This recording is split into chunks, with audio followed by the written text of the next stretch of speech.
Hey, Taylor, can you tell me what you're seeing for a view? Are you seeing the PowerPoint? Yes, I am.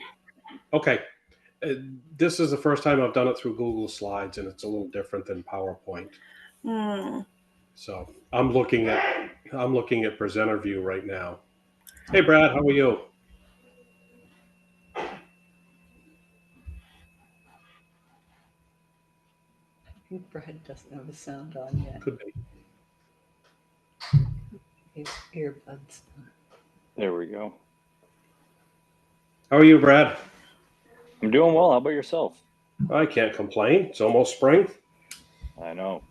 I'm just waiting for that 3 feet of snow to come. Don't even say that. Don't even say it. Don't jinx it. Everyone knock on wood. We need that poor man's fertilizer. I'll tell you what, my dog misses it though. He only likes pooping on the snow. Like, well, he'll poop like when it's like springtime, but like now that it's been wintertime, he's like finding the smallest little snow patches to poop on. Just loves it.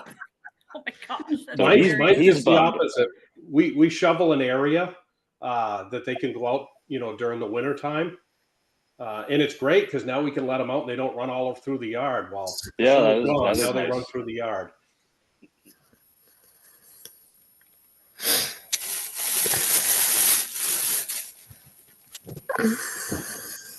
Hi, Melinda. How are you? I am just fine, ready to go. Good. Woo! This is the one I talked to this morning. So I was gonna say, Yes. we'll give it a minute or two for everybody to jump in. Was that Barbara? Yes. Hi.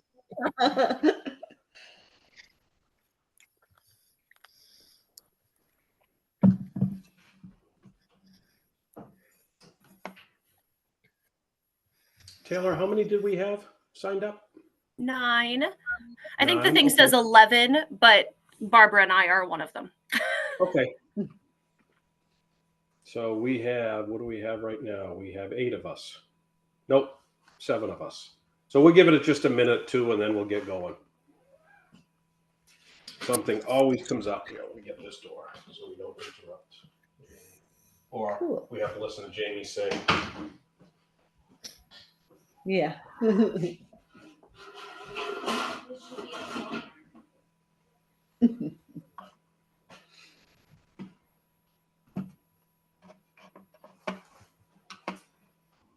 Anybody doing maple syrup? How's the run been?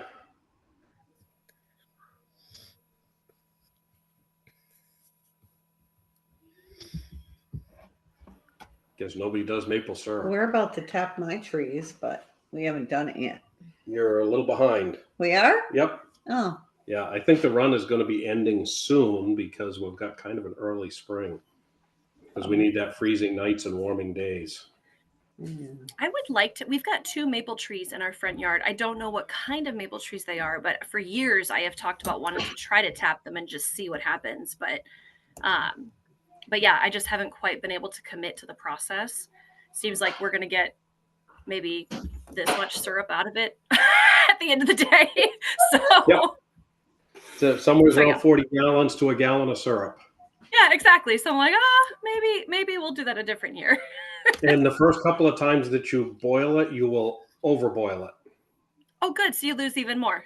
Yep. In small amounts, it goes really quick. Once it's ready, it turns quick. So I did it a few times, just small batches, and you're thinking, oh, it's ready. It's going to be just a couple of more minutes, and then all of a sudden you can smell that burnt syrup smell. Oh no. We're going to echo. Yeah, I'm going to turn the sound off. Woo, that's bad.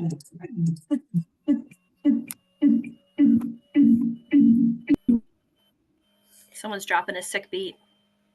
Yeah, I know. It was a 6 So you've got everything's turned down and yeah. Okay, perfect. Yes. Okay, so looks like we've got everybody that was going to jump in. So let's go ahead and jump into mold. So today we want to talk about, what is mold? how do we read the mold reports?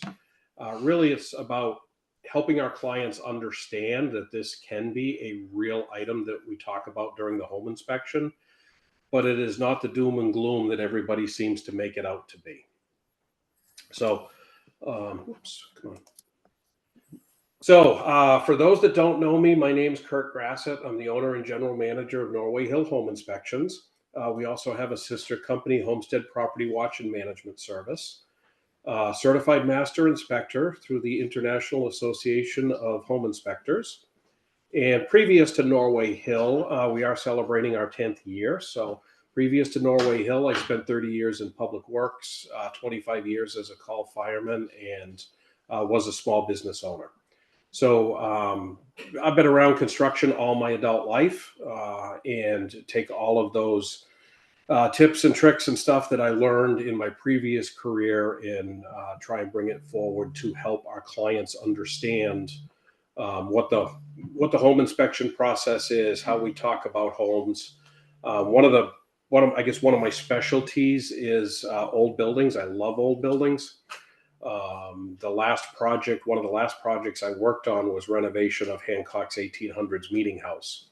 Taught me a lot about old construction and some common sense ways that we continue to manage these properties without bringing in a lot of angst about managing an old building. So we do like an interactive class. So I wonder if I can do this. Nope, that didn't work. How about this? Nope.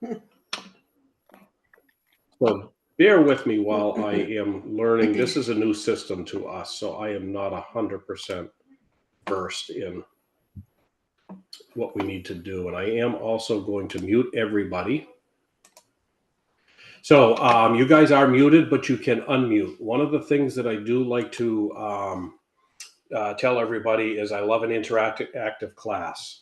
So please feel free to jump in. I may not be able to see you in the screen that we're looking at here, but please jump in with a question. Just holler out, hey, you, and hey, Kurt, I got a question, anything like that, so that we can get you taken care of. So Norway Hill Home Inspections, family owned and run company. We have a team of about 10 people. A lot of the time that we spend in training our inspectors, we spend a lot of time on how we communicate in a charge neutral way.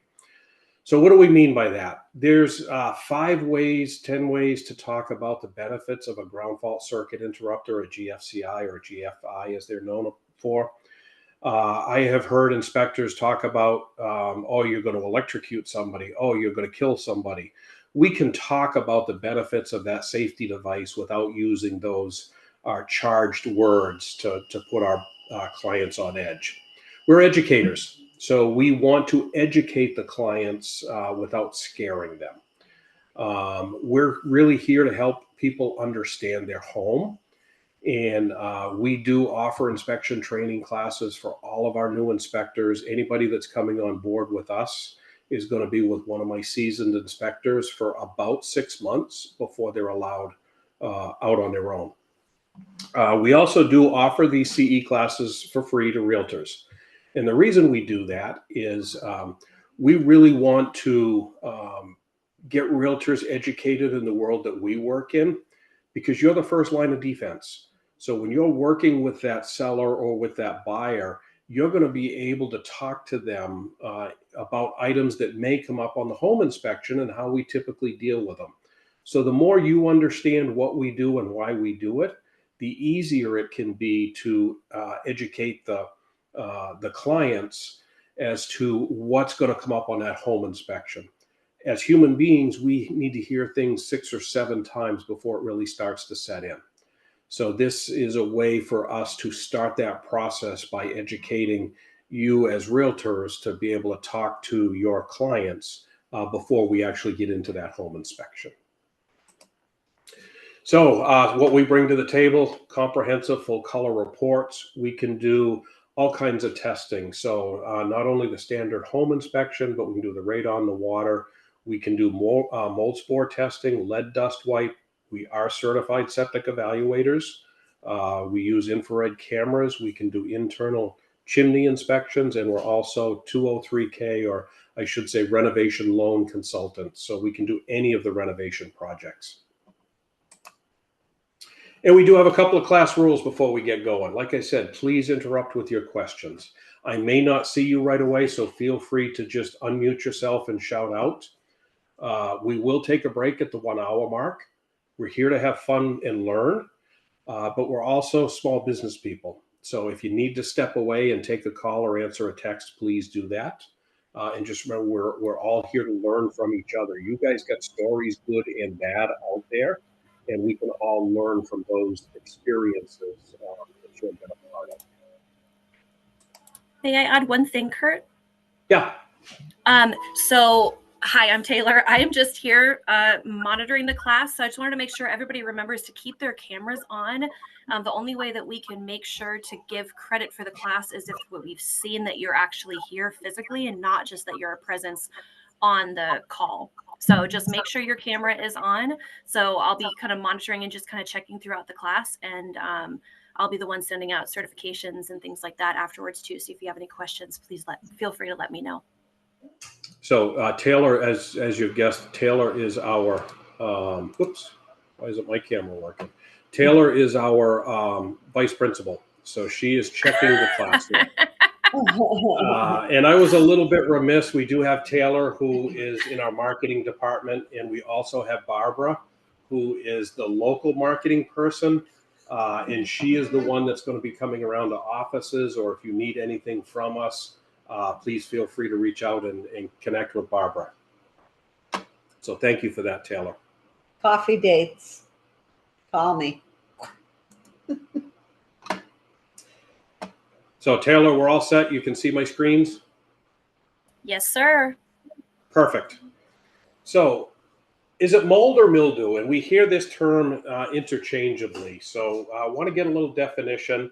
So both of them come out of the fungi world, and there's different ways to say that depending on what part of the country you're in. I've heard it fungi, I've heard it fungi, I've heard it fungi. It's all the same species. So to really dive into the differences in layman's terms, mold will grow on anything that is organic. So your leaf litter out in the woods, your fabrics, paper, wood, anything that was alive that is not now, mold will grow on. Mildew will only grow on living plants. So when we go into that shower stall and somebody says, "Oh, that's just mildew," not really true. It is a form of mold, and what the mold is growing on is the organic matter that is sitting on the surface of the tile or the grout. So when we hear that term mildew in a home, if it's not associated with a plant, we really are talking about some form of mold. So mold, part of the fungi kingdom. It's important to understand that mold only needs one parent. So one mold spore can actually set up and create a mold issue. Anybody that's done any horticulture, or out in my front yard, I've got 2 apple trees. I have to have a Macintosh and I have to have a Cortland so that they cross-pollinate. Mold does not need that. One spore can set up in an area and then begin to create that microbial activity. It's present everywhere, and it's really important for us to understand that there is no such thing as a zero mold test. We breathe it every day. It's all around us. When it gets to certain levels, it does become more of a health issue, and we're going to talk about what those levels are. But if somebody says, "Oh, I want a zero mold test," that's not going to happen. We're always going to have some type of mold spores around. What we really want to focus on is the type of mold. So our aspergillus and our penicillium, these are common molds. We find them in almost every sample.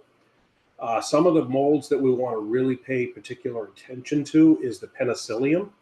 So the Stachybotrys. Stachybotrys is the mold that is most known for quote unquote black mold or sick house syndrome. So there are a few species of mold, when we see them in a test, we know that we've got an ongoing moisture issue that has been present for a while, and that this can lead to extreme health issues based on these certain types of mold. So I like to use the dandelion to kind of describe the mold. So mold, as we use the dandelion in the plant world, we know that if we walk out, it's going to be here in a couple of weeks. If we walk out in our yard and we find a dandelion, if we just go pluck the flower, when we walk out into the yard again in a couple of days, that flower is going to be right back. And it's going to be right back because we didn't take care of the root. When that dandelion flower gets to full maturity and it goes to what I call the puffball stage, remember you used to pick those things up and you'd blow it at your brother or sister's face when you were kids? Think of that as the mold spores being released from the mature plant. And the mold spores is what we pick up in the air. That same way that these dandelion seeds are propagating more dandelions, the mold spores that go about the air, those are the same thing. So think of mold as just like the dandelion. We have a flower, that's the visible part that we see. We have a root that goes down into the substrate that we can't see. And then we have the puffball stage, which is the spores that we can pick up in the air. We also want to keep in mind that some molds are useful. It's not all bad about molds. We use them in cheeses. We use them in breweries. Some of your best steakhouses, we use mold as a tenderizer to that, $50 or $75 steak that you're eating. So molds do have some benefits. And we got to remember too, if we didn't have the molds and breaking down of that leaf dander, we wouldn't be able to walk in the woods. So molds are, they have a specific purpose. And what we're going to really talk about is what are the conditions that will allow them to grow where they're getting outside of their specific purpose and creating an issue for homeowners. So this is a good indication of, or a good representation of, just how big a mold spore is. So, and this is really important. If we look at the fungus spores of between 50 and 30 microns, there is a filtration system that's called HEPA filter, high efficiency particulate. I can't remember all of the words that go with it, but they will filter out down to 5 microns. So if you're in a mold situation and you're trying to do some cleanup, make sure you're using a HEPA vacuum. Or if you're using an air purifier because you think there might be some mold issues, you want to use a HEPA grade a HEPA grade filtration system. My daughter suffered from a ton of allergies. So we had to have that mold or that HEPA filter running in her bedroom all the time so that she could sleep at night without getting all filled up. So some things we know about mold. Water is the problem. Mold is just a symptom that we have a water problem.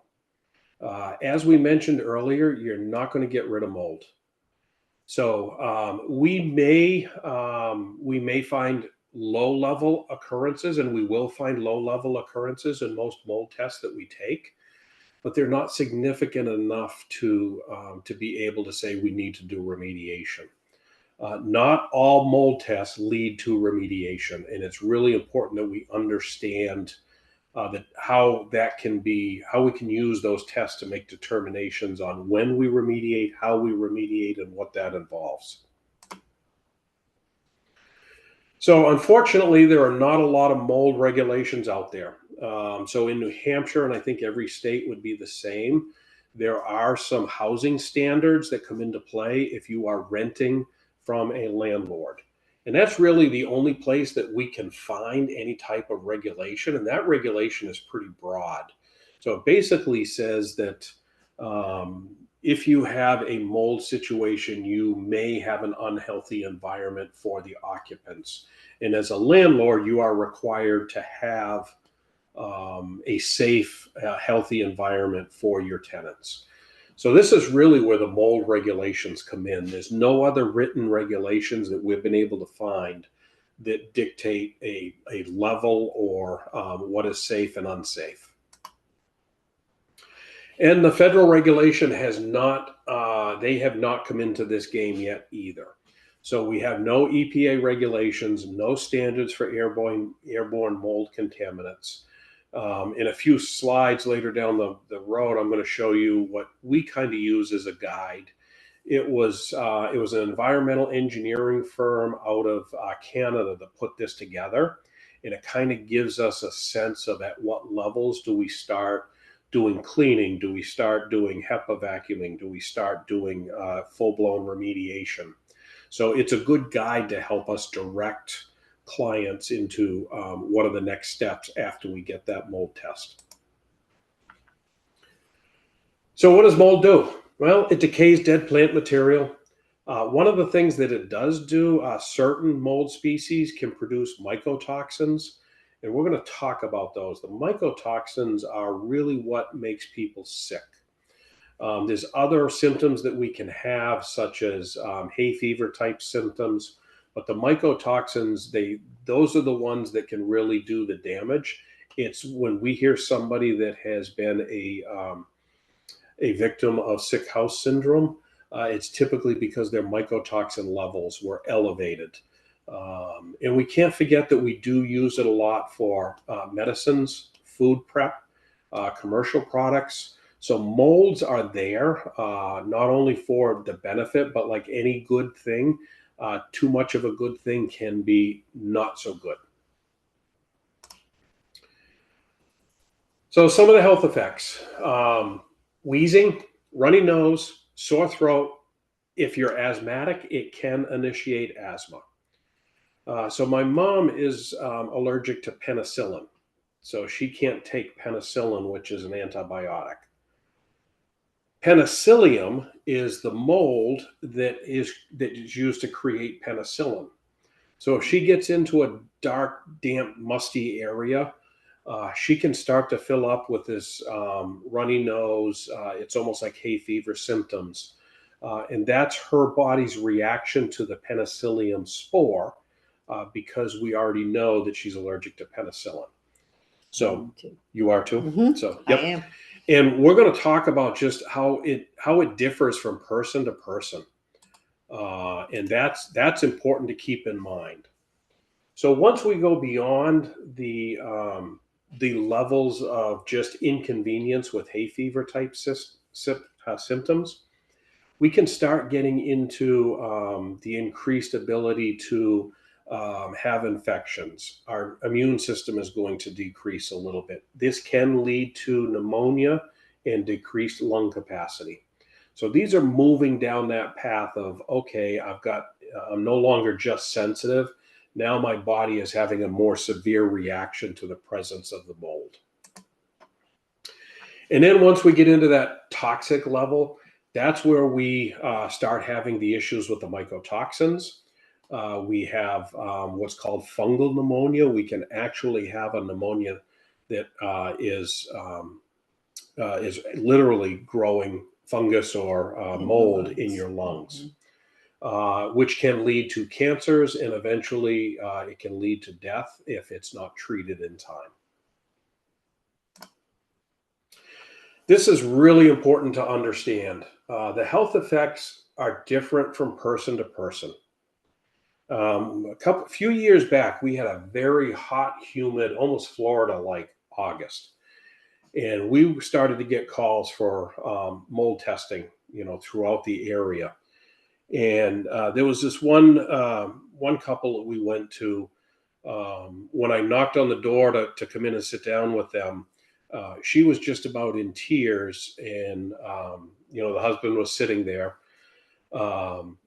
And as we were talking, she had started to have these symptoms. They went away on a 2-week vacation. She cleared up, and as soon as they came back into the home, she started to fill up again. Now, during this whole period, it didn't affect her husband at all. So he's thinking it's all in her head. She's thinking the house is making her sick. This is a very common situation. What we ended up discovering was they actually had a bathroom vent that wasn't vented properly, that went down next to the master bedroom wall. And where that was discharging down the wall was about 2.5 to 3 feet away from the side of the bed that she slept on. So for 6 to 8 hours a night, she's just breathing in the spores. And that's what was making her sick, but her husband was not having any effect from it. So it's really important when somebody says, I have a sensitivity, that we believe them. Most people don't just make up sensitivities to environmental factors. And what can bother one person does not bother another. How do we start to make determinations on what are acceptable levels? We actually start with the exterior level. So when we get into the how do we take samples, I'm going to start talking about the exterior or the control sample and how we use that as a benchmark. So ideally, in a perfect world, we don't want any mold spores in the house. But every time we open a door, every time we open a window, they're going to come into the house. So it's really important that we understand what the levels of molds are on the exterior. So when we start to look at the interior, we can start to see whether they are elevated or not. And we got to keep in mind that people's immune systems will change over time. I never used to get poison ivy when I was a kid till I turned 14. Now, if I get so much as, within 5 to 10 feet or sometimes even look at poison ivy, I get it. So our bodies change over time. So what's affecting somebody today may not have affected them 5 years ago. So let's talk about the mycotoxins. So mycotoxins, these are like a secondary metabolite. They're produced by the microfungi that come from the spores. And they are super microscopic. We are just hitting a point in today's world where we can actually test for mycotoxins. For years and years, we didn't have that ability unless we were going into tens of thousands of dollars worth of testing. We now have it down to where there are a couple of labs in the country that if we think we have a mycotoxin issue, we can swab with special swabs for the mycotoxins and be able to do that. But that's relatively new within the last year. Some of the mycotoxins that are known to affect people are the ones that we know about or hear about. It's gotten the name of black mold. It's gotten the name of sick house syndrome. And really what it is, it's these secondary metabolites, these mycotoxins that are invading the body, and they're staying in our systems. Our systems are not cleaning them out. So what do they do? If we go way back into high school biology, we know that all cells need protein synthesis. Mycotoxins will inhibit that protein synthesis. So it can have detrimental effects on the entire workings of our body. And then it does build up fluid in the lungs. It can prevent us from being able to clear our lungs. And it can increase our sensitivity to other types of bacterial toxins. So the mycotoxins, and again, it's a field we're just starting into, are going to be the real, I guess you'd say, canary in the coal mine for making determinations about just how much remediation we need to do on this building. So some of the symptoms, chronic fatigue. There have been reports of an ADHD type response to it, rashes, COPD. And when I first saw depression listed, I was actually having a conversation about this with one of our clients' doctors. And I asked him, and he said, well, if you look at the whole process of how long it takes to make the diagnosis to we've got a mold issue, they have been dealing with chronic fatigue, rashes. they've been dealing with sickness for months before we sit down and figure out that this is a mold issue. And that's what leads to the depression. It's the long-term illness and the feeling that I can't get better. But it is a real outcome from long-term mold exposure. So how do we test for the mycotoxins? Usually around here, we're either going to do a urine or a blood sample. There are other ways to do it. I have never heard a doctor in this area doing that. Typically, we get results from the client who has been to a doctor and they've done, it's typically a blood test that we see the results from that indicate there is the potential for mycotoxin poisoning or mycotoxin elevated levels in the blood. So that's how we right now work into what's going on. So stepping back from the worst of what can happen and looking at the typical of what can happen is allergic reaction. So if you've ever dealt with hay fever, sneezing, runny nose, red eyes, a dermatitis type skin rash. So again, going back to that that period in that August several years ago, some households towards the end of August, 1st of September, they were going to get their winter clothes out. So they had put their winter clothes away in April or May. They closed the cabinet and nobody had been into that closet for 3 or 4 months. And when they opened them up, they had this white fuzz in places around the clothes. It was the mold from the increased humidity. And people were talking about, they cleaned out their closet. So they're carrying all of their laundry down to clean it. Well, they get the mold spores from it's all over the clothes onto their arms and they're breaking out in a rash. That's how we can get the dermatitis. So molds can also start an asthma attack. So somebody who is asthmatic, if they are in an environment where their body is reacting, that can lead to an asthma attack. And it's just an irritant. So if you have sensitivities, we can have that irritant towards eyes, skin, nose, throat. So in strong enough, I don't typically react to molds, but I have been in a few houses where we probably shouldn't have been.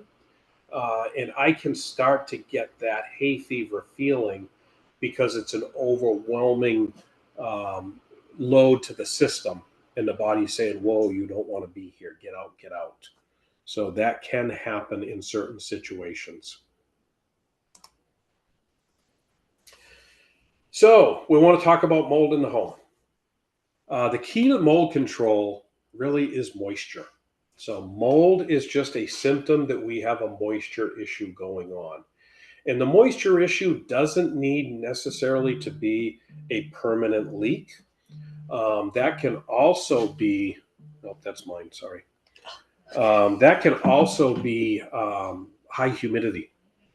Water vapor clings to air. So when we have air intrusion, we can also have moisture intrusion.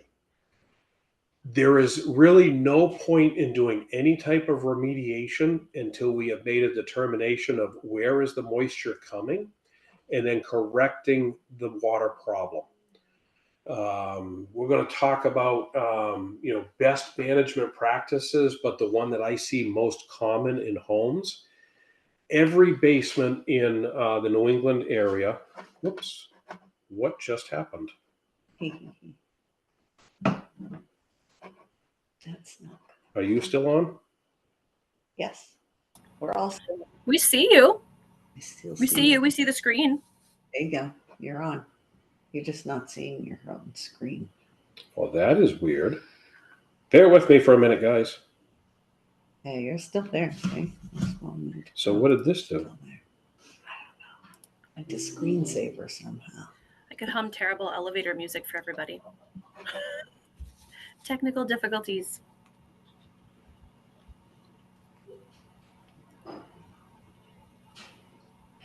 Yeah, I can see. I see your arrow moving around and stuff, Kurt. I see your cursor moving. No, I'm gonna have to steal yours so that I can look at it. Sorry about that, guys. We had a technical glitch. Whoops. There. Can you guys still hear me? Taylor, can you still hear me? Oh yeah, we can hear you just fine. Oh no, mine's off. Remember, the sound's off on mine. Yep. We can hear you guys. They can't hear us. Okay, let's go volume.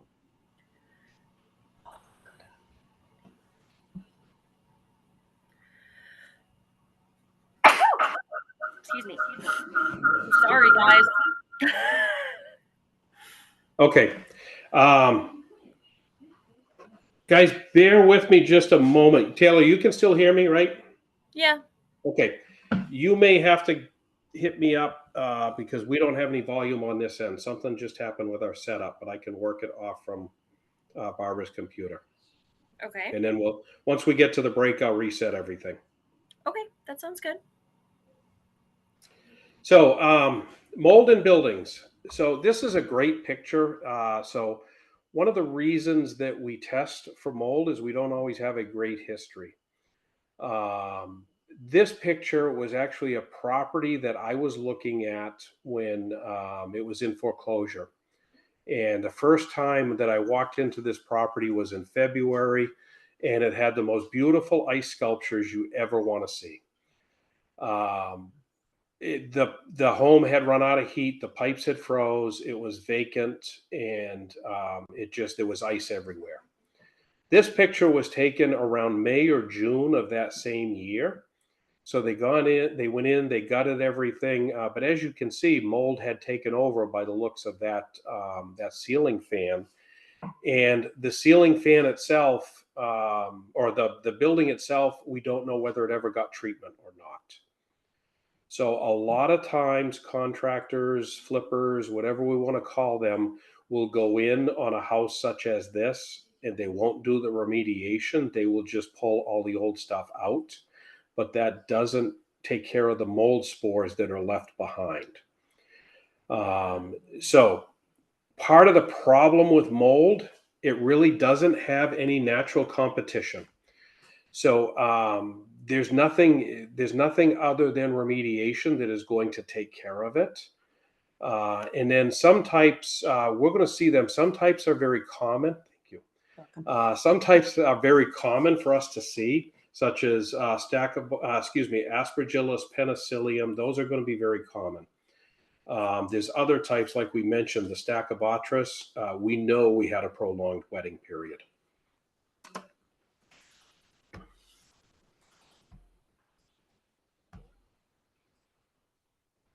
Well, this is not going to go good for our reviews, now is it?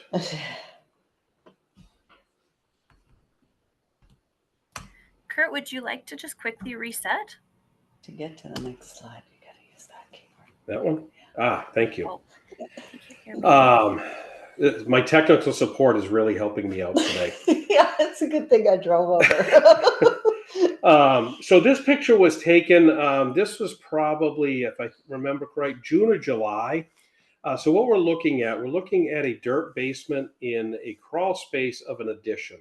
So the original home was probably 1970s, sometime in the 80s. They put an addition on. No, I don't think anybody had been in there in the last 20 years. Because when I opened up the door, this is what was all over the floor. And it was about a 4-foot crawl space. So I was able to duck down and go into the crawl space. But when my back hit the insulation that was between the floor joists, I ended up, you could have taken a 5-gallon bucket of water and dumped it on me. Just hitting that insulation released all the moisture that was being trapped in the insulation. So needless to say, because this didn't have proper ventilation and didn't have proper vapor barriers, the mold was able to grow not only across the floor like we see, but it was also deteriorating all the floor joists, the floor, the sills. Everything in that substructure was compromised because of the moisture and the mold issues. So where do we find it in homes? So when we start doing mold evaluations, we start looking at areas where we're prone to moisture. So underneath sinks, around kitchens, The picture on the top right corner, that is probably in a finished basement where they had some type of either wainscoting or vinyl wallpaper, and it trapped the moisture against the sheetrock, which started that mold growth. Same thing on the one on the left. That was probably some type of kickboard that was in place, and it shielded the cleaning from getting into those areas, and that's where the moisture set up and started to take hold. The picture on the lower right, I have seen a house do that in about 3 months. Another one of the foreclosed homes I was looking at, when I first went in there, what I saw was a little bit of mold starting down in the finished basement. And I was into these houses about once a month. So I went into the house the next month, and the mold had pretty much taken over the basement because nobody was ventilating the house. And it was starting to work its way up the basement stairs. By the time I went back on the third month, it had pretty much taken over. By this time, we're in August, it had pretty much taken over the entire first floor. So it's pretty amazing how fast mold can take over a house given the right conditions. We had high humidity, we didn't have proper ventilation, and once it starts and it's releasing spores, it just continues at an exponential pace. Anybody ever seen a picture like this in a home inspection report? So we went through a period, and we still are in a little bit of that period, where we are tightening houses up too much, and we're not ventilating them properly. So we knew we had to get the moisture out of the bathrooms, but we thought if we took that vent and stuck it down into the soffit, that would do the trick. What they didn't take into account was the fact that the bathrooms are, the ventilation from soffit to ridge vent, heat rises. So as soon as we put that ventilation down into the soffit, it would blow that warm, moist air out, and it would follow the natural flow and get drawn right back into the attic. And that's how we get this discoloration. Melinda, did you have a question?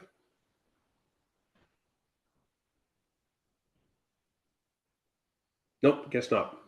So, so this is still something we find on a regular basis. Oh, there she is. Melinda, do you have a question? Yes. Can you hear me now? Whoop. Oh, I can't hear you. Yeah, I know. Hold on just a second. Can you hear me now? I think the rest of us can hear you. I think there's just an issue with their computer. Okay. So just a little footnote. I had purchased a flipper home, right? And the person that lived there decided that he was going to run the vent from the bathroom up into the attic. And when I looked up in the attic, of course, I had it remediated immediately. There was black mold from one end of the attic to the other. And I pulled out about 35 bags of insulation. Everything was cleaned up, and that vent pipe went up through the roof. But it's always a good idea for people to also take a look in the attic to make sure the vent pipe is actually going up through the roof. Actually, it was a two-bathroom house, so there was 2 vent pipes. Anyway, that's my story. Yes, it is. Yeah. Did anybody hear me? I can hear you. Can you hear me, Melinda? I can hear you, heard but you. what happened? What happened to I heard Curtis? you. He's Yeah, like we can hear you. frozen there. Yeah, perfect. And that's one of the things on the home inspection. That's what we always check is where is the ventilation going.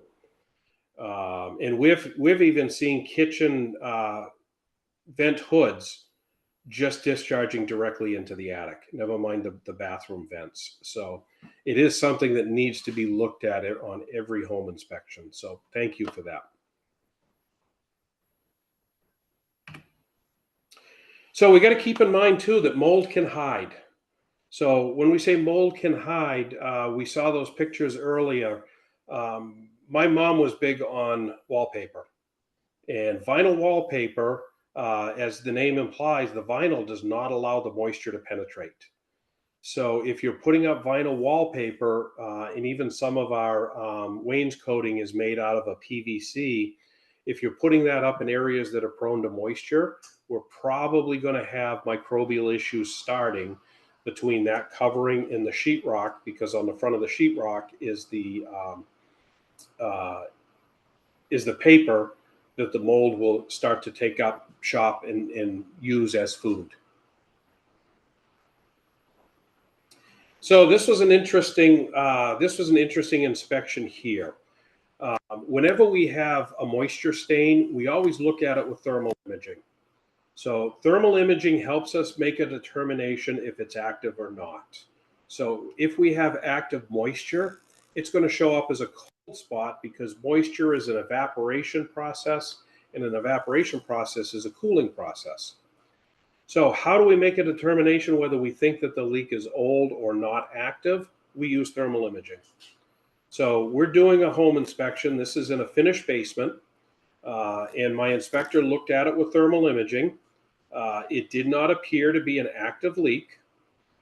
He had a conversation with the clients about the only way to know if we've got an ongoing moisture issue would be to conduct a mold evaluation, which they declined. About 4 months after the inspection, 3 months, 4 months after the inspection, they'd gone through closing, they'd moved in. And I will have to say that at the time the inspection was done, it was a very dry part of the year. It was a very dry summer. And I want to say they closed in late August, early September. We got the fall rains, and we got a call from them. And they said, we need help. We're not calling to complain. We're not calling to say you didn't tell me about something. We need help because we noticed that stain you told us about was active when it started to rain. So we started to remove some portions of the room, and that's what they found. Wow. That's the same room, and the only thing that we had to go by was that little sign of old moisture. The end result for this was, what caused this? They had a backed up foundation drain. So I was able to work with them and figure out where the foundation drain ended. We used one of our sewer cameras to try and scope up the foundation drain. We could only get up there about 20 or 30 feet before we hit root blockages. So they had a company come in that was able to roto-rooter the outlet line, and water just poured out.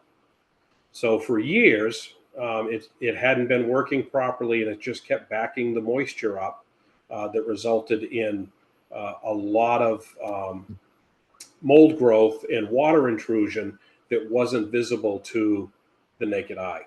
So in this, I honestly say I don't believe the current owners or the sellers had any clue, because the floors weren't buckled. All the obvious signs that this was something that was known were not there, with the exception of that one little spot. So it hides really, really well. And the only way we're going to be able to tell whether it's active is to actually do what we call spore trapping. There are times, though, that we find evidence that something might be discoloration. And it really, if we don't understand the history, it's not something that's active. So on this particular one, I got called in from the listing agent that said an inspector had called out discoloration. We need to know whether it's active mold or not. And this is what I saw when I got there.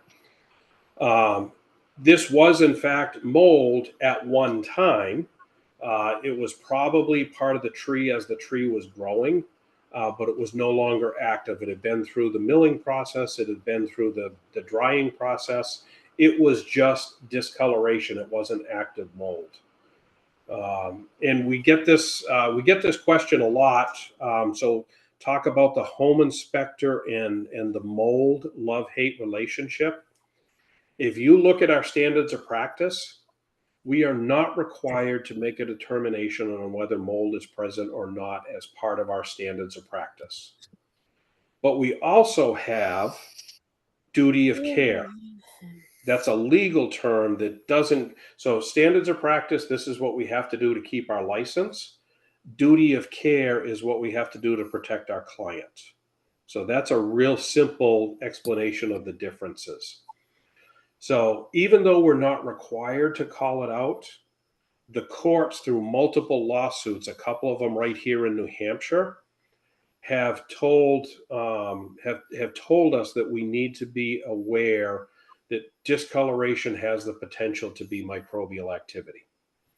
And there was, I think it was out of Goffstown, it was over $1 million lawsuit that went against a local home inspector, and that traveled around our community for a long, long time. So definitely something that home inspectors are aware of, but don't always have the proper education to be able to say what are the next steps. So anytime they're seeing the slightest amount of discoloration, they're leaning towards, let's get this checked by a professional. And that's because of the court system, not because this is something we want to be doing. So just be aware that that is out there in our environment. So the places that we don't think about mold, HVAC ducts, whether they're heating system or whether they're a combination of heating and air conditioning, we always recommend air ducts get cleaned every 3 to 5 years. If you have a couple of pets, a pet or a couple of pets that shed heavily, you want to do that cleaning usually about every 3 years. If you have standard normal household, no pets, about every 5 years is what you need to do. If you are in an area where you're using, not using the mini splits, but you're using central air conditioning, they can now put small UV lights in the air handler. And UV light, it's actually called UVC, inactivates mold spores. So when I had a property down in Florida, these were built into the air handler because we knew the mold spores were everywhere, and it was a way to keep the mold from taking hold and inactivating the spores throughout the house. So it was a good safety feature because we knew we were going to have high humidity. It's just the nature of where we were. So we do have homes such as this. This was a foreclosed home, but people do they do live like this. And in this particular case, we went in to do the home inspection before the bank really took ownership. I believe they were trying to do a short sale, and this is what we walked into.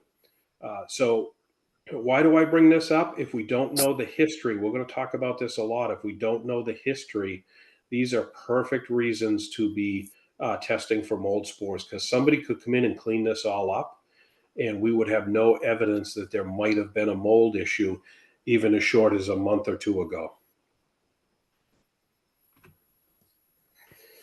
So this picture here, this is a great picture of an area that I'm not exactly sure what's outside or above this, but this is probably where a deck attaches a home or where a sliding glass door attaches to the home. A lot of these areas don't get flashed properly. And then when we get the snow melts or we get heavy rains, we get the water intrusion into the home. And this is one of the first areas that we see it. This is called the rim joist or the sill area. One of my concerns with new construction, they're spray foaming all of this. We can't see this anymore. So nowadays we can remove the fiberglass insulation, but once they spray foam that, there's no way for us to see these areas. From an inspector's standpoint, anytime we can't see something, we don't like it. Because this can go to a point that we increase the cost of repair, we increase the ability of the mold to live and propagate. And by the time we do notice it, our cost of repair has doubled or tripled. So these are common areas that we find, but I think going down the road, we are going to see something totally different in this realm. Okay, we're at the break. It is 1:54. Give me 10 minutes to get my situation reset over here, and let's all jump back in at about 5 after 2, and we'll go for the second hour. Sound good? Sounds great.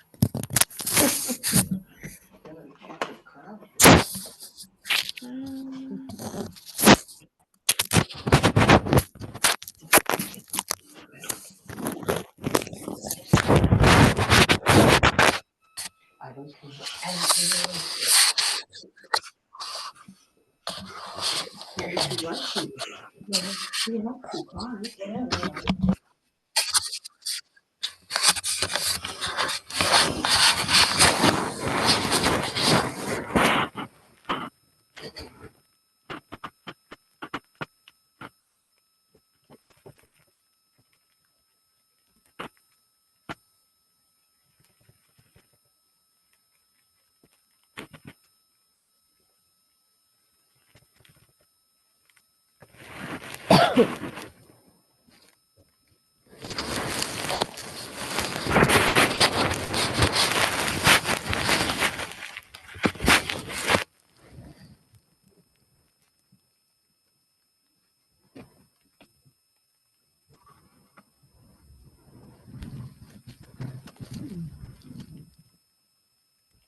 Mm-hmm.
And You can there. hear.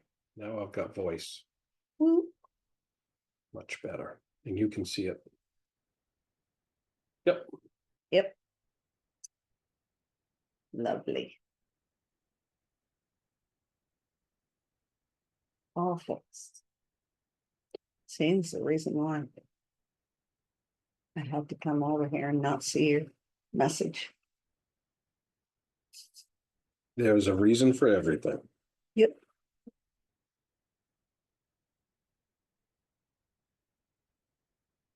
We have 4 minutes. That's long enough to be back.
Do these things cost you $1 million every month?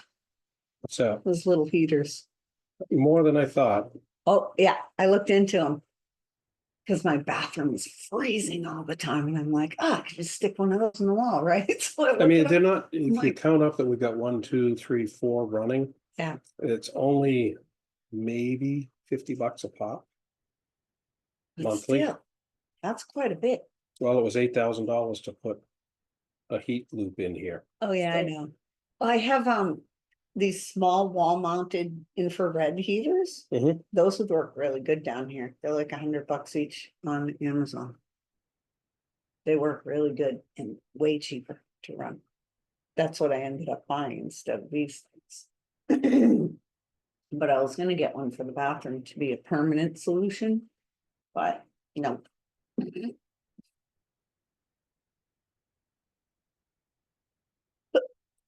The great thing about the infrared is you just plug them in. They have to be hardwired, so if they die, you just throw them away and get another one. At, $99, it's worth it. I've had mine for about 5 years. I bought another one for this house, but I had it in the cabin in North Carolina. I used them. Had 2 in there and they heated the whole place.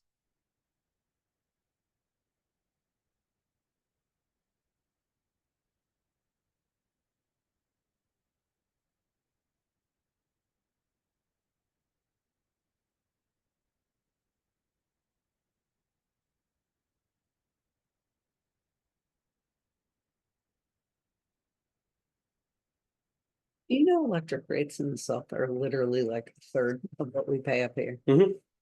It's ridiculous. Mhm. It's such a scam. It's like, how do they have a $30 electric bill for a whole house in the summer if they're not running AC? And we have 130. Yep. Yeah. Really gets them. It's like everyone's stealing up here. Everything is more expensive. It's like living in California. Okay, we got everybody back. And we're back up and running. Yay!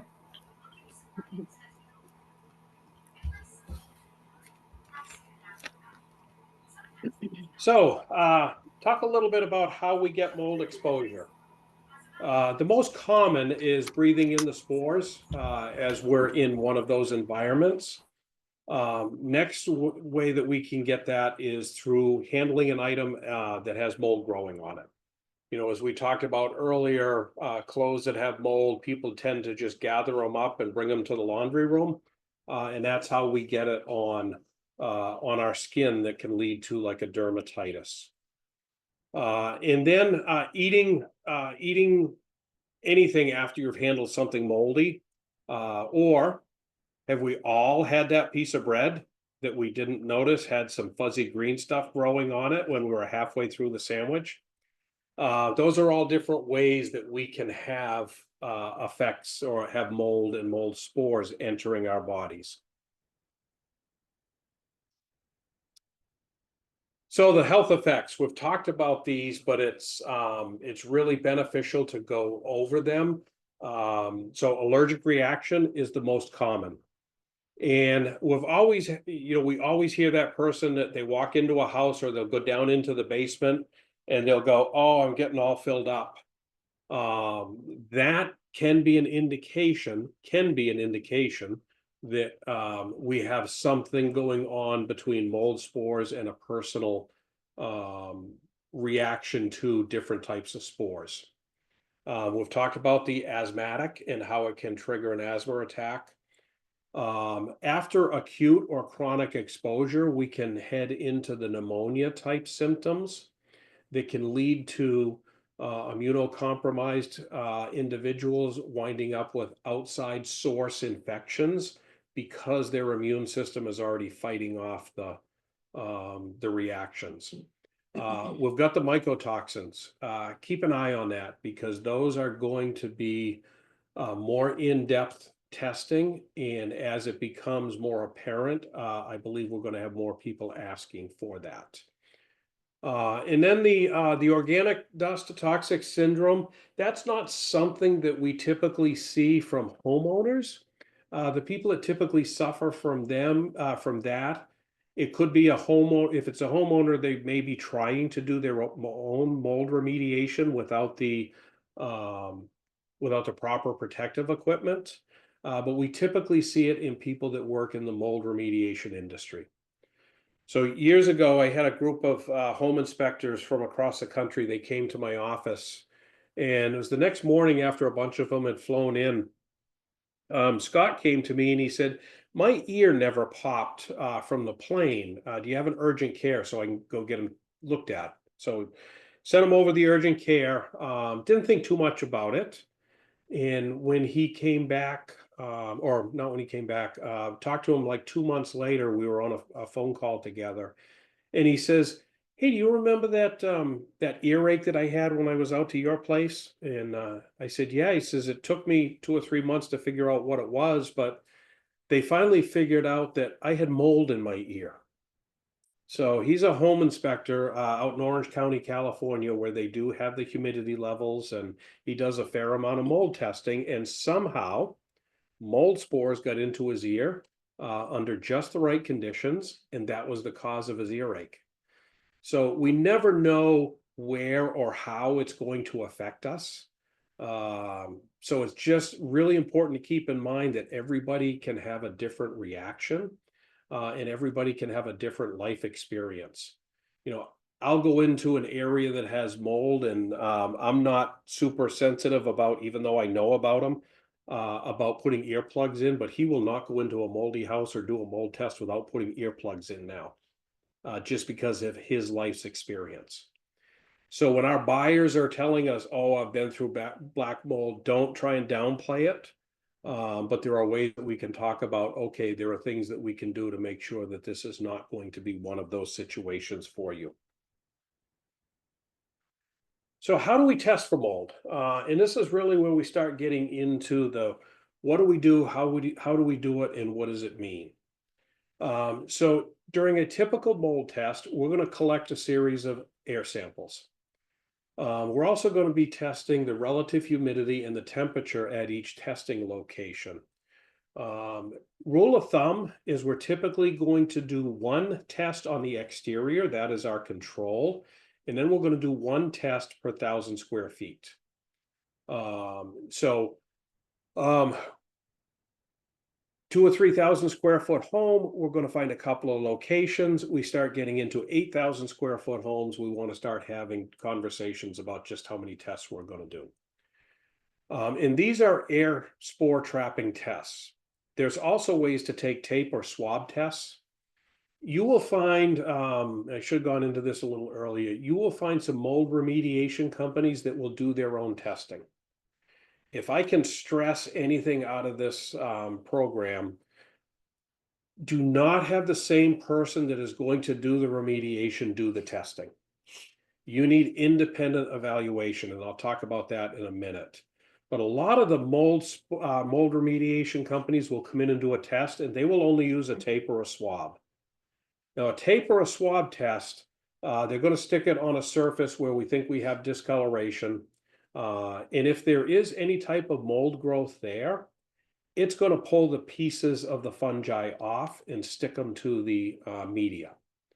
It's not going to tell you whether it's active or not, but it is going to show up as a positive if there's any type of fragment of mold. So all of a sudden, we don't know what the quantity is, but oh my God, we got mold.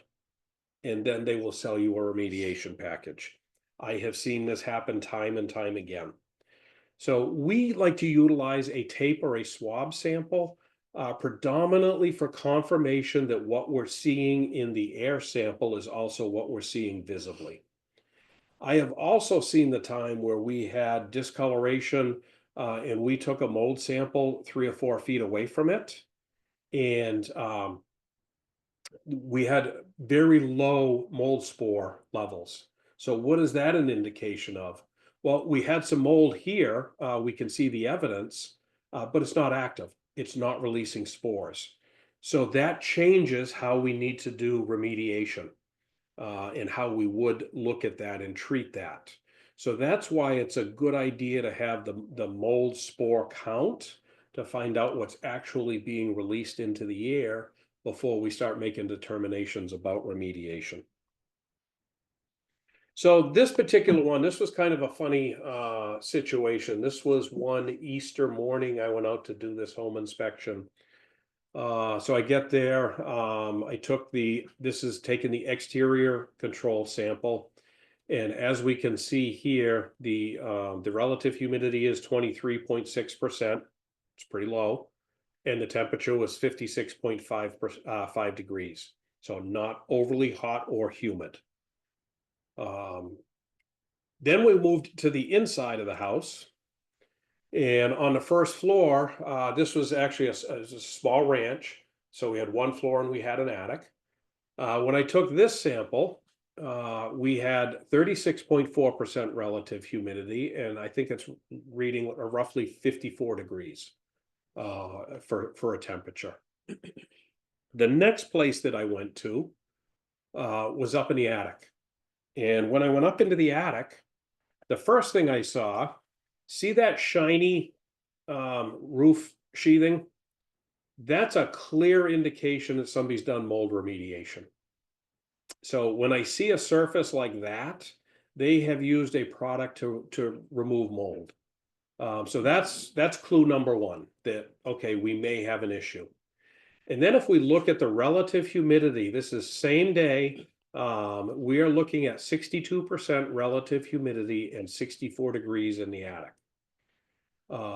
We haven't dealt with the real issue that created the mold issue because we still have high humidity and we have an elevated temperature up in the attic. It's the heat from the sun on the shingles. So a little backstory on this particular situation. It was a for sale by owner. The purchaser and their agent were getting just kind of a little bit of what do I want to say, apprehension of dealing with the for sale by owner. And they had a sneaking suspicion that we might have a mold issue. So that's why they had us out there doing this. One of the things that that was glaring to me when I drove up to the property, all the doors and windows were open. So if we go back to interior temperature and exterior temperature, they were almost equal. So the seller had, in my mind, had intentionally opened all the doors and windows to air the house out. He knew what he was doing. So he had gotten rid of the mold up in the attic. What he didn't expect, that lower right-hand picture, that's down in the crawl space that literally was only about 18 inches of crawl space. He did not expect me to go down into that crawl space and find where he had pulled out all of the insulation, but had not remediated any of the mold. So this was just a situation where, in my opinion, the seller was trying to hide a known defect in the home and thought he could erase or eliminate all signs that we would typically look for. So this does happen. And one of the reasons I want to talk about independent evaluation. So I had a neighbor of mine had a mold remediation company for a couple of years. And he would hire me to do all of the testing for him because he wanted the independent evaluation. So we had this house, was over in the southwest corner. I can't even remember what town it was in. He called me in to do testing up in the attic. And it really was a textbook case of 40-year-old home. We had some pretty good discoloration up in the attic.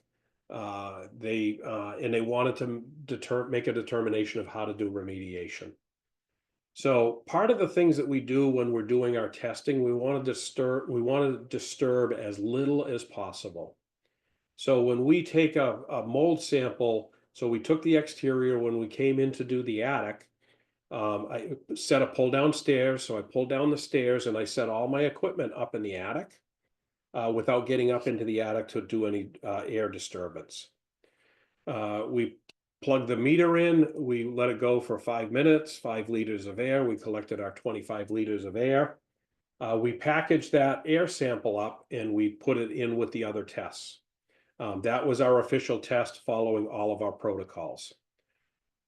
So then I did another test. I went up into the attic, I put the sample on, and as this sample was running through the air pump, I started to walk around the attic a little bit, just walking around, stepping from, floor joist to floor joist, and disturbing the insulation a little bit. Finished that test, put that in a separate sample, and then I took a third test, stayed up in the attic, put the sample on, and halfway through the test, I reached up onto the discoloration of the sheathing and I just took my hand and made a swipe down. And when I made a swipe down, that was all I did, and the air sample went in. What we found out when the results came back, by following the protocols, we had a spore count of around 13 or 14,000 spores per cubic meter. Definitely in the territory where we know we're doing remediation. On the sample where I just walked around from floor joist to floor joist, we were roughly 30,000 spores per cubic meter. And on the sample where I took my hand and just brushed it against the sheathing, that was over 100,000 spores per cubic meter. Same attic, same conditions, same time. Why am I telling you this? Because if you have a remediator doing their own testing, they can make a positive sample if they need a job next week. So I can't stress enough that it's independent evaluation. The person that does the mold testing should not be the person doing the remediation. And when that person gets done remediation, they should be coming in to make sure that the remediation actually worked and doing a post-test. That's the only way you can get a company to warranty their work, is to actually take that sample afterwards. So these are pieces that most people don't know about. So if you're in the middle of a situation where mold has shown up during a home inspection, make sure you use an independent evaluator for your mold testing. Get multiple quotes on how they want to do remediation. And then test afterwards to make sure that the remediation was effective. So get off my soapbox and get back onto the class, but I just can't be cautious enough for buyer protection. So what are some of the reasons that we want to test? Have we had a recent water incursion? So did we have a backup in the foundation drain? Did we leave a window open during a torrential downpour? There is a statistic that says 50% of all homes have had some type of water event over the life of their home. Do we have something that's visible that really looks like mold? Is it velvety, slimy, white, black, green? We hear about this black mold. Mold comes in all colors. So black mold does not tell us the species. So it's very important that we kind of say, well, is that black mold? We don't know what species of mold. There is no such thing as black mold as a species. So it's just a label that it's got and it's stuck with it. Do we have high humidity? So relative humidity above 50% is all that mold needs to survive. Every basement in the New England area should have a self-draining dehumidifier that runs from April to October. And why do I say self-draining? Because as humans, we're going to empty that little bucket for about 2 weeks, and then something's going to happen. We're going to forget. It's going to get out of our routine. Excuse me. And now our dehumidifier is not doing what we bought it to do. So if you don't have a way to drain it, get one with a built-in pump, and let it, as it gets full, it'll pump that condensate right out through a window. Construction defects. Do we have a leaking toilet? Do we have a leaking shower pan? Is there an improper flashing up around the chimney or maybe around the vent pipe? Do we have grading that's sloping towards the home? We just had a call yesterday, I was talking with the lady. We did the home inspection for her back in September, and we called out grading issues. There was some pretty severe grading issues around the property. And with the snow melt and the rain yesterday, she started to get seepage. So she needed to know how to regrade that yard to get that water away. So grading is one of the most important things we can do to keep moisture away from our homes. We also want to test if we've had some changes in occupant health issues. So are they having hay fever where they didn't have hay fever? Do they have a sensitivity to their on their skin when they're going down into the basement to grab stored items? Or all of these things can go into, is it time to test for microbial activity or mold activity? And some of the reasons to sample. Do I have mold growing in my home? It's a question we get asked a lot. Did you see any mold? Well, we can have mold without us seeing it. We saw that as evidenced by that picture of the finished basement. Years ago, when I was first getting into it, we got called to do a home inspection, and the person had a sensitivity. The buyers had a sensitivity to mold, and they wanted to do a mold test to make sure there weren't any issues that we couldn't see. So it was a beautiful split entry home, well maintained. I did the home inspection, and there was absolutely zero reason to think that we had a mold issue in that home. So we did the mold tests, and I was really surprised when, so as I mentioned, split entry. So we did our exterior, we went down into one of the finished basement rooms, and then we went into the living room. I was really surprised when we got the mold test results back, and Stachybotrys showed up on that mold test result. Stachybotrys doesn't show up unless we have had a wetting event that's longer than 3 weeks. So we obviously had a significant moisture issue that was not showing signs during the home inspection. So we started having conversations with the sellers, and they were like, yeah, I think like 2 years ago, we had a leak in the roof around the chimney, the flashing. We had it repaired. We fixed everything on the roof. We took care of the ceiling. evidently it had been going on long enough that they didn't notice it till it started to discolor the ceiling. So they did what any homeowner would do. They fixed the flashing issue. They repainted everything. What they didn't do, we didn't have access into that attic. And they never went into the attic to make sure that all of that wetted material had been cleaned out. That's where the mold was coming from. So even a house that is spiffy clean can have mold that's hiding and will not show up until we do one of these air quality tests. So once we take the test, you will get back some form of an air sample report. And each lab has a little different report, but they're all pretty much the same.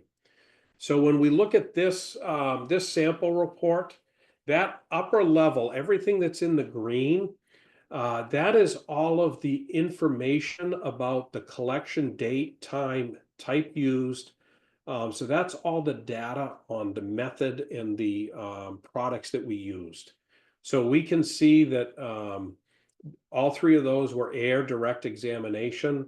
We had a control, we had a basement, and then we had a mudroom sample.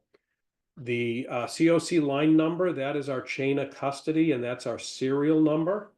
And then we have the type of product that we used. We used an item called a Z5, which requires 25 liters of air. The serial number of the Z5, the date that it was collected, and the analysis date. So that's just all background information that lets us know when the sample was taken and how it was taken. And then we get into this conclusion, and this is where a lot of people get confused.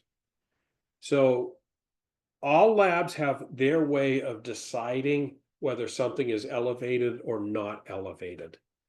Typically, we use a factor of, I believe it's a factor of 8. So if we have 100 spores on the exterior, we usually don't look at it as elevated until we start getting above 800 spores on the inside, if that makes sense. So just because it says elevated doesn't necessarily mean that we're into remediation. Elevated makes us want to focus on that one area and then start diving into the numbers and the types of molds that it is. So on this particular one, we had the penicillium and aspergillus that was showing up at 14,000 spores per cubic meter.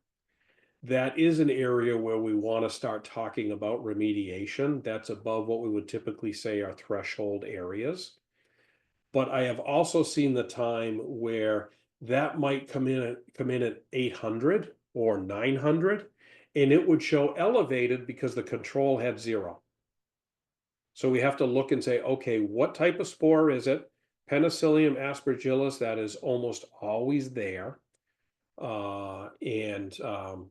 It's not significant enough to warrant full-blown remediation. So what are we talking about, and what do we have to do? So these air sample reports are not the easiest to interpret. And if you get one and you need interpretation help, call your sampler. They're going to be able to help walk you through this. The second page of the report talks about the different types of mold spores, where they live outdoors, where they can live indoors, and then possible allergic reactions. So it's a lot of information about what did we find and how is it going to react. So it's good background information for clients to have. Remember earlier I was talking about the chart that we use to help us make determinations on what are the acceptable levels, where do we have to go with remediation, and what are the next steps.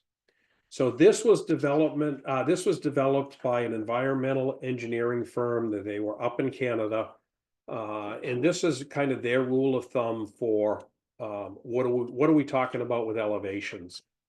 So on the left-hand side, those numbers are spores per cubic meter that relate right back to what we're seeing over here in spores per cubic meter. So when we get questioned about what should we do, we come to this chart. So really anything in the 2000 spores per cubic meter and below, we want to control moisture and we want to do a really good cleaning. Now remember, when I say really good cleaning, we're going to be using a HEPA vacuum. We want to trap those spores in that HEPA vacuum. We just don't want to pass them through and let them kick out the backside, because now we haven't done the job that we need to do. So sometimes we just need a good cleaning. Once we start getting above 2000 into the 3s and the 5s, now we're starting to talk about what's going on. Where's our moisture issue? Do we have to get in a remediator? When we start getting above 10,000, we're talking about remediation. So this is a really handy chart. I will also say, when we have sensitivities, human sensitivities, these numbers move down. So this chart is a guide. It's not a one size fits all. And it really depends. We can have, people have sensitivities at 1,500 spores per cubic meter, they can be having health issues. So that's where we want to start adapting that to the individual's situation and the home's situation. So where do we find mold? Food, clothing. We talked about the HVAC systems. That's an area where nobody thinks of. And that's one of the biggest places to harbor molds and microbial activity.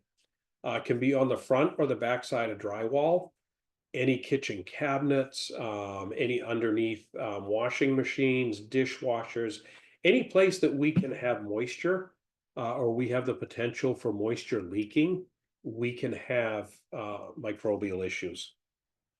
One of the, if we're doing sampling just for informational purposes and we have no visible signs of mold, one of the most common locations that we go to is the hallway right outside one of the bathrooms. Because we've got the moisture, and a hallway typically doesn't have a window. So we don't have the best ventilation. So if we're going to have elevated levels, that's one of the best spots to pick up as to where we're going to test. So how do we prevent mold issues? We've got to keep that indoor humidity low. Ideally, we want it below 60%. I really want it between 30 and 50%. So I set my dehumidifier at roughly 45%. And I can tell you, in July and August, it probably doesn't shut off at all. But that's keeping us from getting into that 60, 65, 70% humidity. When you see condensation, again, this can be a summer related issue. We've all had that toilet tank that sweats whenever it gets real humid. We don't want to let that moisture drip down onto the floor and just stay there. So we want to get a towel. We want to change that towel regularly. Something as simple as a kicked over bucket can put moisture into areas where we can't dry it up. So we want to be aware of those. So we want to be sure we're venting moisture producing appliances to the exterior. So that's those bathroom fans, the vent hoods that are over the kitchen stove, and also clothes dryers. We see a number of clothes dryers that are not vented to the exterior properly. And what are they doing? They're drying clothes. So where is that moisture going? Into whatever area it's open to. When you take a nice hot shower, run that bathroom fan. I personally, in the dead of winter, I hate running that fan. So I'll take my nice hot shower and then I'll turn the fan on when I leave. And that takes that excess moisture out. But we need to get rid of that excess moisture in a manner that exhausts it to the exterior. And the tighter and tighter we make our houses, the more important this is going to become, because we don't have the normal influx of that cool, dry air in the wintertime, which is a good thing from an energy perspective, but not a good thing from exchanging air and keeping a healthy environment. So we got to remember that mold can hide. We may not have visible signs that we have mold around us. We will always want to be looking for signs that we've had a water event. That may not, maybe it was dried properly, we don't know. But it can at least be conversations we can be having with sellers. Hey, what happened here? What was the process that you followed? Did you have to do mold remediation? One of the things I want to caution when we do find hidden mold, so if we're taking off that vinyl wallpaper and we all of a sudden see that discoloration, don't just continue tearing that off. Because what you're going to do is you're going to release those spores into the home. So there's certain ways that we have to deal with that so that we don't take those spores and spread them throughout the house, or get them, if you have a working HVAC system, get that into the ductwork where it's going to then circulate throughout the house. So once we find it, we want to treat it. We don't want to just rip and tear without having special precautions. So let's get a little bit into what do we do when we find mold? The best natural mold killer is white vinegar. We will hear time and again, oh, I'll just use bleach on it. We're going to talk about bleach and why bleach is not that effective for a mold killer. It does have a purpose, but not to kill the mold. Hydrogen peroxide can be used to determine if we have mold. It can also, at concentrated levels, it can also be another way that we can remediate mold. Hydrogen peroxide is one of those natural mold killers. So if you've got a discoloration and you want to know whether it's active or not, spray it with a little hydrogen peroxide. If it bubbles up, then you know it's the hydrogen peroxide is actively working with an organic substance. It's important to keep in mind that homeowners can clean up to 10 square feet of their own. So you got a little spot of microbial activity, you moved something out from underneath the sink, and the backside of the sink has some discoloration to it. Homeowners can clean that up. We don't have to go to full-blown remediation for that. But before we do that, we want to figure out what's the moisture issue. We don't want to go through the expense and time of doing remediation until we've eliminated the moisture issue. And sometimes, like under the sink, it's a ventilation issue. Don't put quite so much stuff back there, and you're less likely to hold the moisture. So let's talk about bleach for a minute, because we hear about this all the time, that bleach will kill mold. That is not true. There is something in the chemical composition of mold, of bleach, that will not allow it to penetrate into porous materials. So going back to that dandelion example, we know if we went out and plucked that flower, we haven't done anything with the root. When you put bleach onto a surface, all you're doing is taking that flower off, but you're not affecting the root. What can happen is the mold will learn it doesn't like this, and it will start to build up a resistance to bleach. So the molds that come back are stronger and harder to get rid of. So that's why we don't want to use bleach.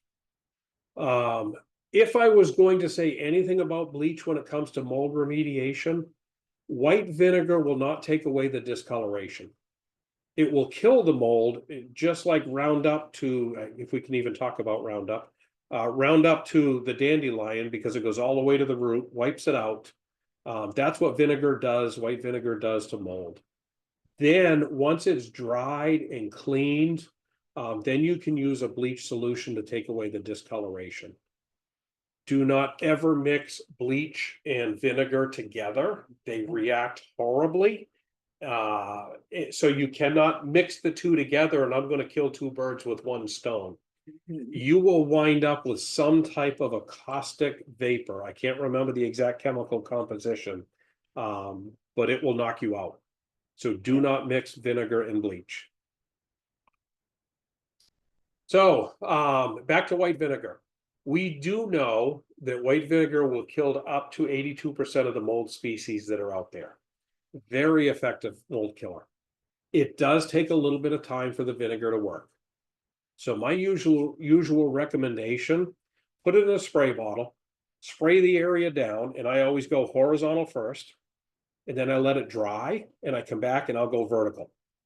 So I'll treat it twice, once this way, once that way. And that's typically enough to get the mold or to get the vinegar covering all of the mold spores, and then let it do its thing. Let it dry, give it a day or so, and then do your cleaning so that you can restore that back to a normal finish. So that's a really good way to utilize vinegar on these small situations that we encounter around the home. There are times when we have to go to professional remediation. So when we get up into that attic and that attic is all discolored, you're not going to go up there with a Hudson sprayer and spray it all down in vinegar and then clean it all up. And this is time for professional remediation. Some of the stuff that they have utilized over the years, there was a company out of Manchester that was doing dry ice applications. I don't know if they're still doing it or not. This was 10 or 12 years ago that I knew they were doing it. A lot of people go instantly to the chemical remediation. I can always tell when they've done a chemical remediation because one of the directions for the chemical is you have to mix bleach with the chemical. So the reason they're mixing bleach is because bleach will take away the discoloration. So the chemical itself is taking care of the mold, and the bleach is taking care of the discoloration. I can always tell when that has been used because we'll get up in the attic and anything that is metal is corroded because the bleach corrodes metal. The other telltale sign that remediation has been done is if you go up into the attic or down into the basement and it's all painted white. That's a lot of companies will do the treatment and then they will put a sealer on it. Years and years ago, before we had the sealable paint, the type of paint that we would use was silver paint. And it was like putting a layer of tinfoil over it. That was when I was doing fire restoration, that was what we would spray down all of the discolored framing materials before we would do remediation because it kept the charred smell from coming out on those humid days. And then they came out with these sealing paints, what is what we're using today. There's enzyme-based aerosol products out there, and they are changing the game.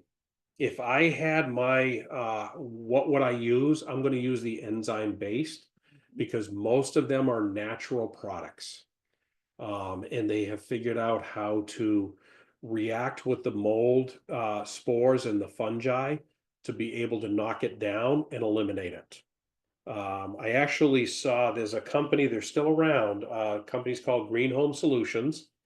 They developed an enzyme-based product that they had a patent on for 10 years. It's finally just come off patent in the last few years.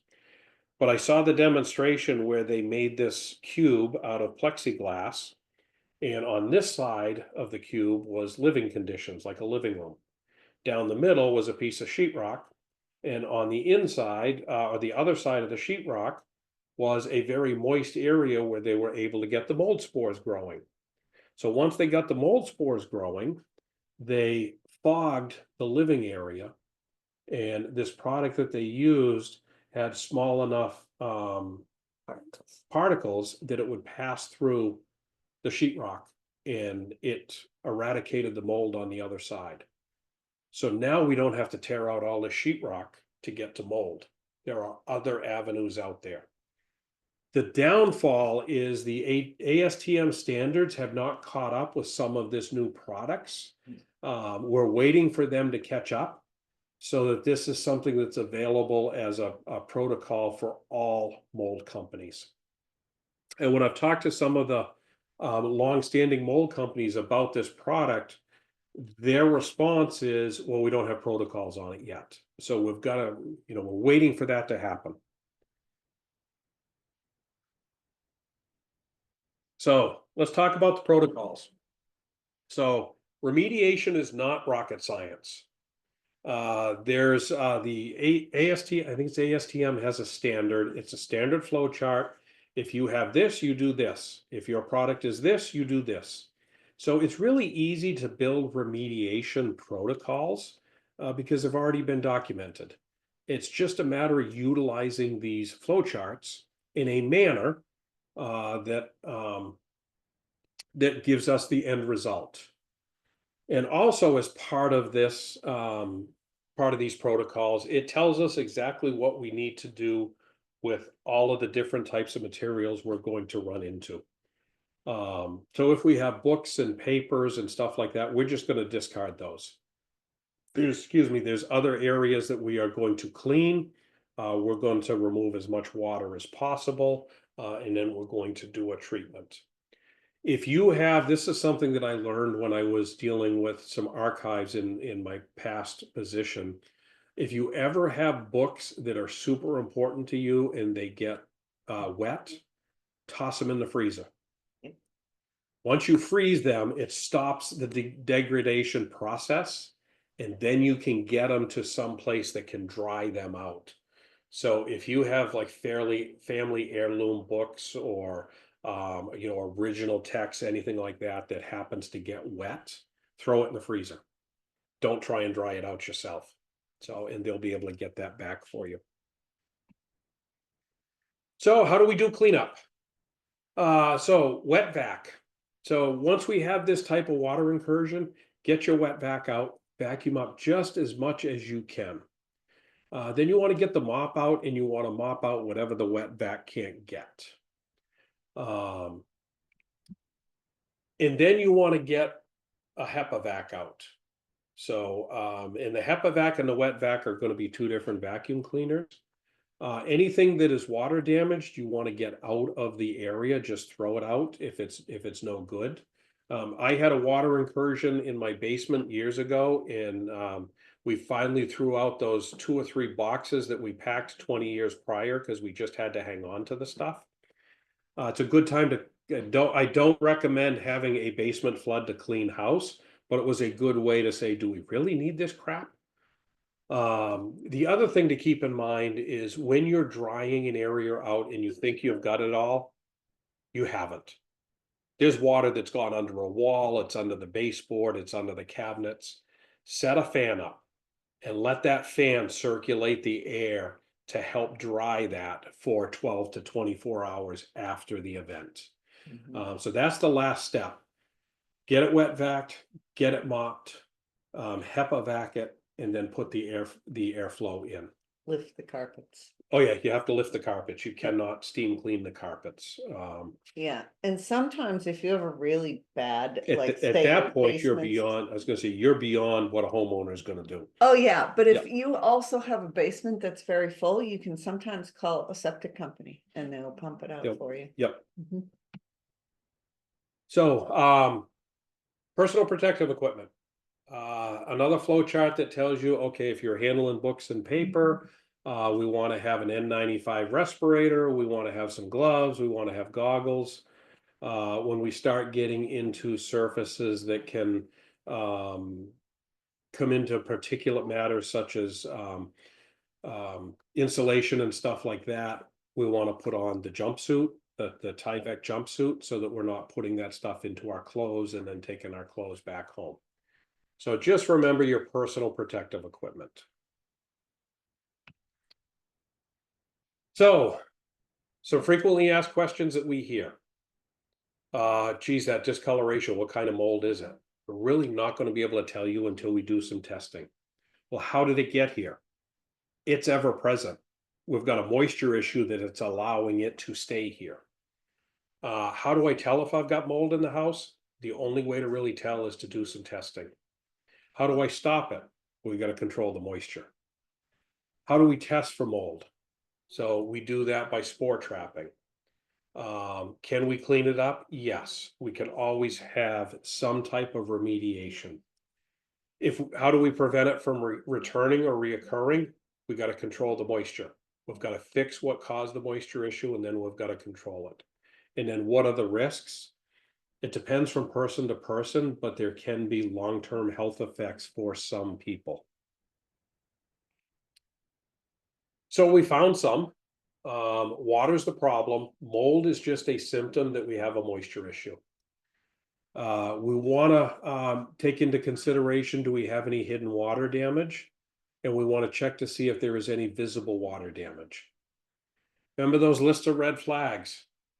We want to test whenever we have those red flags. And in the real estate world, one of the biggest red flags, we're looking at a renovated property, we're looking at a foreclosed property, or this property has been vacant for a number of months because the seller's moved on and nobody has been ventilating the house.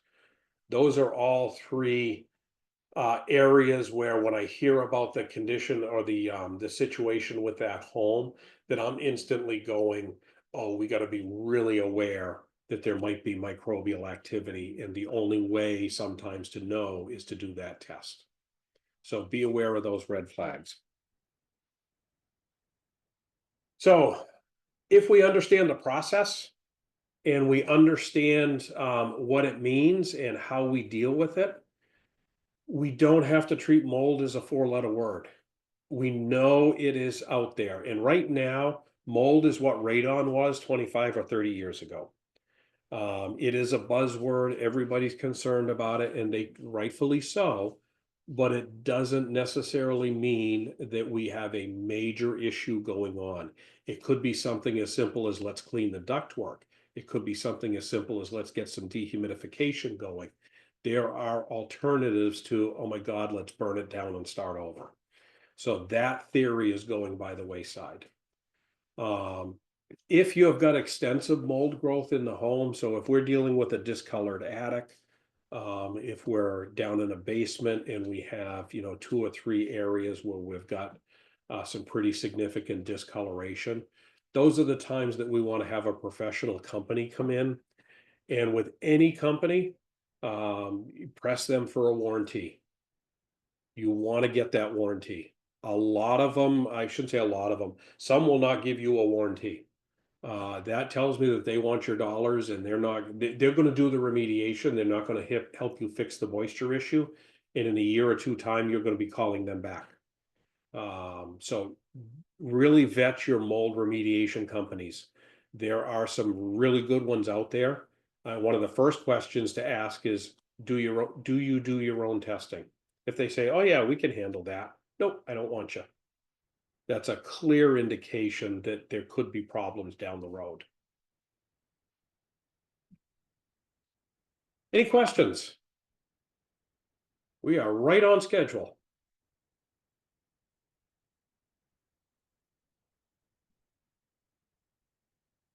Taylor, do you want to walk through the back end process?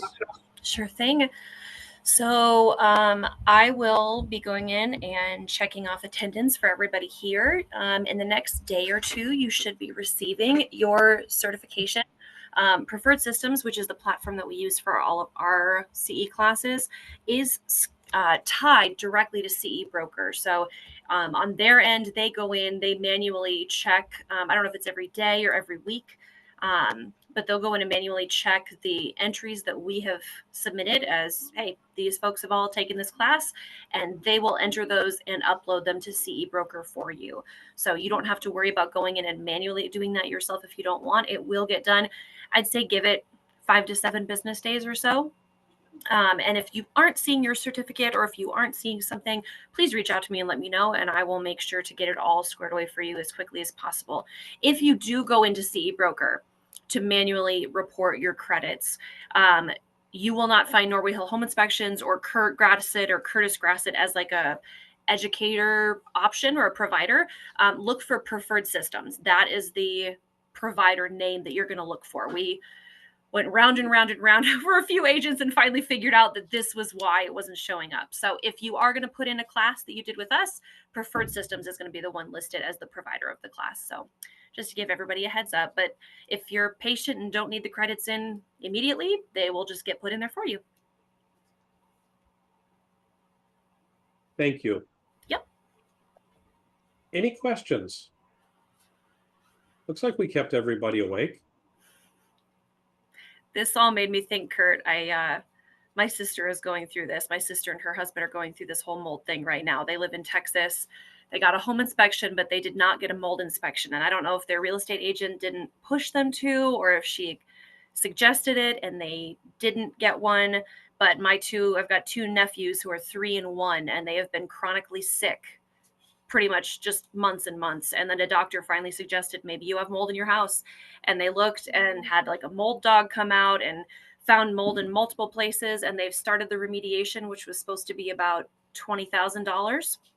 And since they've been ripping everything up, they found there's more damage than they expected. And there's a main support beam that goes across the front of their house behind the brick facade that is just rotting out. And they're going to have to either like reinforce it or replace it and replace brick. And it's just become such a gigantic headache. And I just feel so bad. And then the older sister in me is like, well, why didn't you get a freaking mold inspection? But yeah, this can be, I don't know, just seeing it unfold firsthand this way is just, it's such a big deal, you know? Yep. It's what we don't know and what we can't see. Right. Yep. Okay, guys. Well, thank you for spending a couple hours with us on this beautiful sunny afternoon. I would shut your computers off and go out and sit on the front porch if I were you. Thank you, guys. Thanks, everybody. Appreciate you all. Yeah.